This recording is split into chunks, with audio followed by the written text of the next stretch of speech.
On the 11th of February, 1858, BernadetteSoubiros, the 40-year-old daughter of an impoverished miller, her sister Toinette, and their friend Jean are looking for wood near the Gave River. Toinette and Jean are waiting for Bernadette to cross the river. Bernadette had just removed the first stocking when she seems to hesitate. "Come on, Bernadette!" She bends over to take off the second stocking, but then she gets up and stares in amazement at the rock face. "Bernadette, come on!" She keeps staring at the rock. All of a sudden, Bernadette kneels down and says her rosary.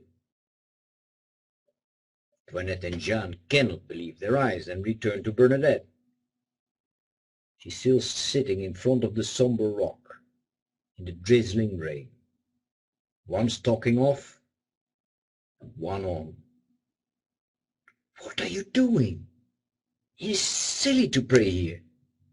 Praying in church is quite enough." That evening, Bernadette tells her parents what she has seen. In the dark recess of the rock of Maciabel, a wonderfully beautiful girl, dressed in white, opened her hands in a welcoming gesture that seemed to invite her to come closer. The startled parents forbid her to return to the grotto. Reports have spread among the girls at the hospice school run by the nuns. Bernadette is persuaded to return to the grotto with a couple of girlfriends. Bernadette takes out her rosary and kneels in prayer. At the second decade of the rosary, Bernadette's face changes. There she is. Bernadette's companions see nothing. They get scared and try to drag her away. But she doesn't seem to hear a word. She resists their efforts and seems to be unbelievably heavy. When the Mother Superior of the hospice school hears about the adventure at the grotto, she's not pleased at all. "Bernadette, have you finished with your carnival extravaganzas? If you go there again, you'll be locked up." But Madame Millet, a friend of the Soubiros, is fascinated by the rumors rapidly spreading through Lourdes. She encourages Bernadette to accompany her to the grotto the next day. Bernadette has barely begun her rosary when she murmurs, "There she is." Madame Millet hands Bernadette a notebook. "Ask her to write down her name." But nothing is written on the paper. However, the apparition has spoken to Bernadette. "Would you have the graciousness to come here for 15 days?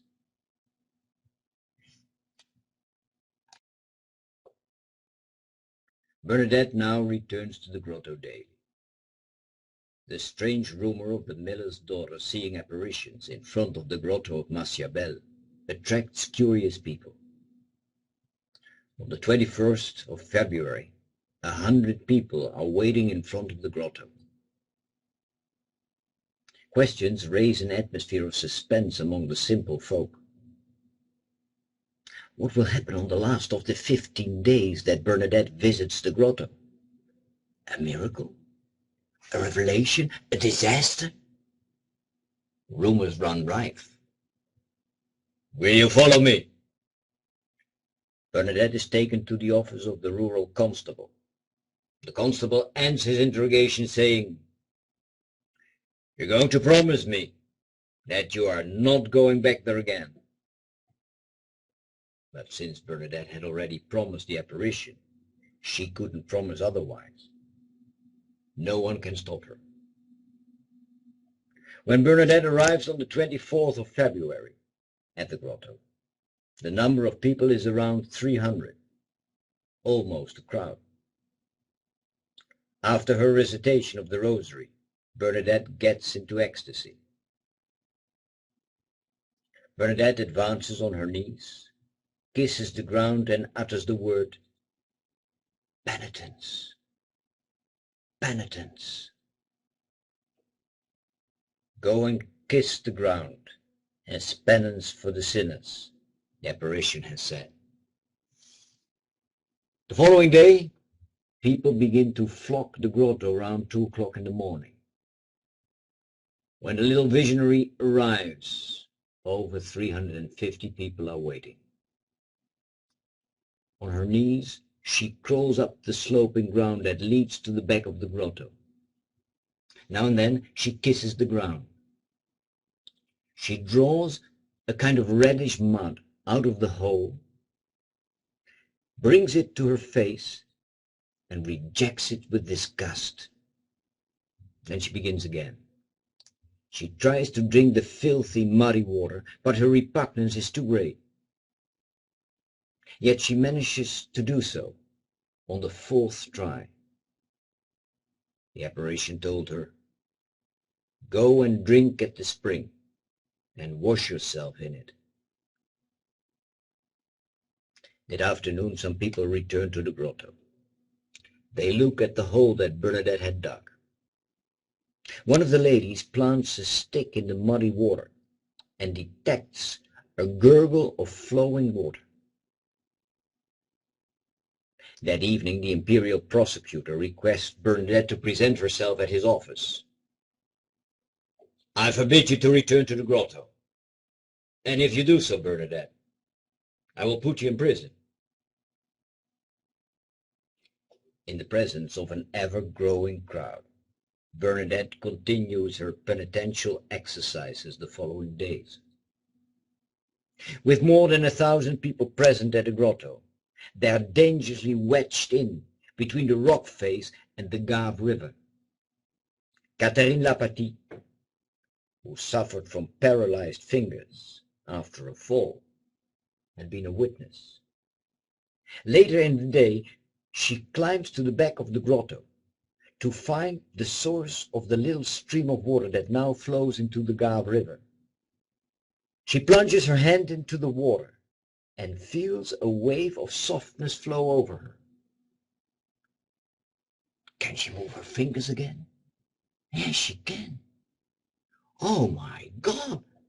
This is a miracle!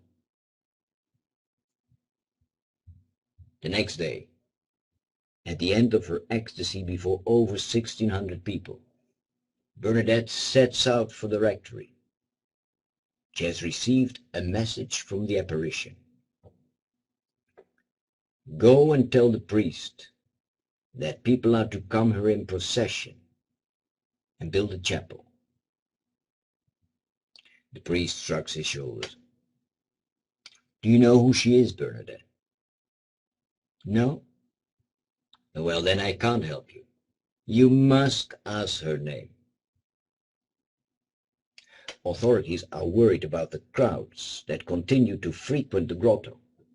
People are drinking the water from the spring, which the local pharmacist has declared to be dangerous. Legal action must be taken. On the 25th of March, it is the Feast of the Annunciation. Daybreak reveals a huge crowd on both banks of the Gave. Estimates range up to 8,000 people. Bernadette isn't there. People wait and wait. There she is. It takes an immense amount of goodwill on the part of everyone to get Bernadette to her place. At the third Hail Mary of the second decade of the Rosary, Bernadette goes into ecstasy. She moves under the roof of the grotto. For 2 minutes, she remains there completely happy, it seems. Afterwards, she bows. returns to her original spot, extinguishes her candle, and heads back towards the rectory, paying no heed to the passionate interest of the throng. Bernadette had composed herself and asked the apparition her name. The fourth time Bernadette asked the question, the apparition opened her joined hands and extended them to the ground. Then she joined them again around the heart, raised her eyes to the sky, and said in the local tongue, I am the Immaculate Conception. For a while Bernadette withdraws into the shadows. The police commissioner strips the grotto of all the religious objects with which it has been decorated. The grotto is declared an unauthorized place of worship. On the 16th of July, it is the feast of Our Lady of the Mount Carmel. In the evening, Bernadette suddenly feels drawn to the grotto. Bernadette kneels down and lights her candle. It is one flame among the many in the gathering darkness. The rosary has scarcely begun when Bernadette's hands open wide in a greeting of joyous surprise. Her face lights up. She recites the rosary for a length of time. Then she gets up. It's over. This final apparition has been a silent one. Bernadette does not return to the grotto anymore. She seems to be indifferent to the effect she has produced. During the apparitions, Bernadette in ecstasy has been a witness without realizing it. After the last apparition, she is forced to witness during sheer never-ending interrogations and cross-examinations of police officials, magistrates, doctors, and priests. Apart from the authorities, innumerable cure-seekers and curious flock to Bernadette. Eventually, she seeks the protection with the sisters running a hospice in Lourdes. But even in the hospice, she cannot escape the cure-seekers and the curious demanding images. Bernadette even has to pose in front of a camera. Yes, the visionary has to be photographed. Just imagine. Look this way, Bernadette. Could you hold the rosary just a little higher? Yes, just a little. Okay, hold on, don't move. 2 years later, a famous artist, Joseph Fabrice, is commissioned to make a statue of the apparition. The contract in Lourdes obliges him to conform to the information given by the visionary. Fabrice prepared 20 questions for his interview with Bernadette. What did she look like? What about the head and the hands? How did she join them when she said, I'm the Immaculate Conception? When asked, Bernadette gets up with the greatest simplicity. She stretches out her arms, joins the hands, and raises the eyes to heaven. Something happens as Fabrice watches the enactment of the inspired gesture. My goodness! Neither Donatello nor Michelangelo has ever created anything so sweet and yet so profound as the look on the face of that young peasant girl. When the statue arrives in Lourdes 1 year later, Bernadette rejects the image. No, it wasn't like that at all. Fabrice has made her way too fancy. On the day of the inauguration, Bernadette decides to join the congregation of the Sisters of Charity in Nevers. On the 7th of July, Bernadette arrives at Nevers. The next day, all the nuns of the community have been invited. For the last time, Bernadette tells the story of the apparitions before she buries herself in complete silence. Did she find peace in Nevers? One wonders. From the day that Bernadette stepped into the convent, there has been a strange tension between Bernadette and her superiors. Was it a rivalry between the official authority in the convent and the charismatic prestige of the visionary? One wonders. When Bernadette makes her religious profession, a strange incident takes place. During the celebration, the Bishop of Nevers announces the sisters' new names, and Bernadette becomes Sister Marie Bernard. But unlike the other sisters, Bernadette is not given a special assignment. Sister Marie Bernard, the bishop asks.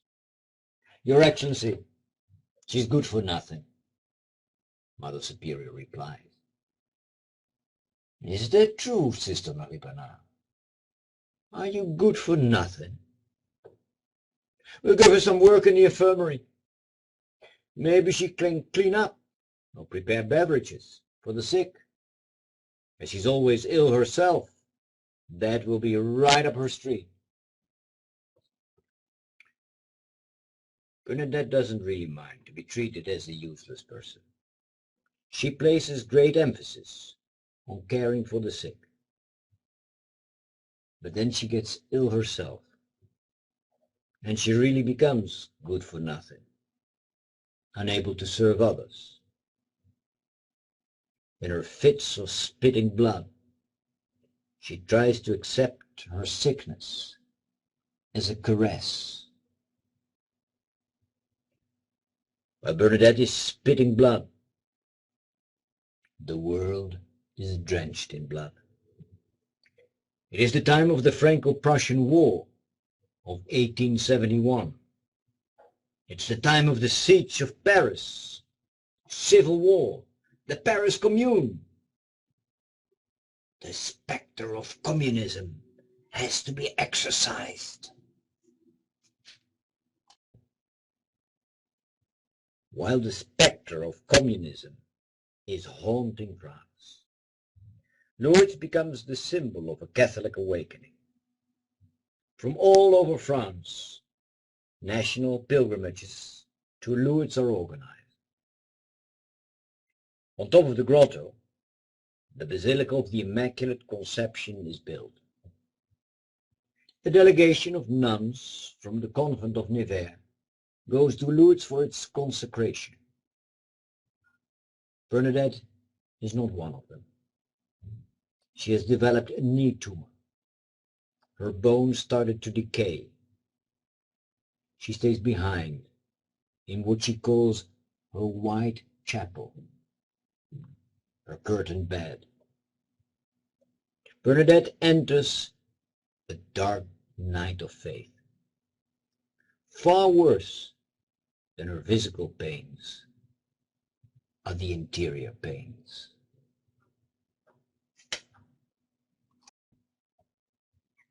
In the morning of the 16th of April, 1879, Bernadette asked to be helped from her bed into an armchair. She can barely breathe and seems to be suffering from an indescribable inner agony. She clutches her crucifix, contemplates it lovingly for a moment, and slowly kisses each of Christ's wounds. Then she closes her eyes and dies. 3 times the body of Bernadette has been exhumed: in 1909, in 1919, and in 1925. The process of canonization demands post-mortem examination. and relics have to be taken from her body to be kept in Rome and in Lourdes. After each examination, medical specialists have declared that Bernadette's body did not decompose. Since 1925, her mortal remains are kept in a glass shrine in the chapel of the convent at Nevers. I have visited the convent several years ago. The mortal remains of Bernadette are displayed in the chapel.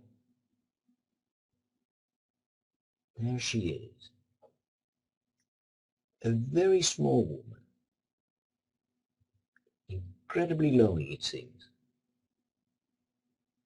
dressed in the black cloth of her order, the body slightly tilted to the left, and a rosary in the folded hands. Her face is covered by a thin film of wax and framed by a white headcloth and a black veil. That face? Fabrice was right. It is indeed more beautiful and delicate than the Virgin of Michelangelo's Pietà.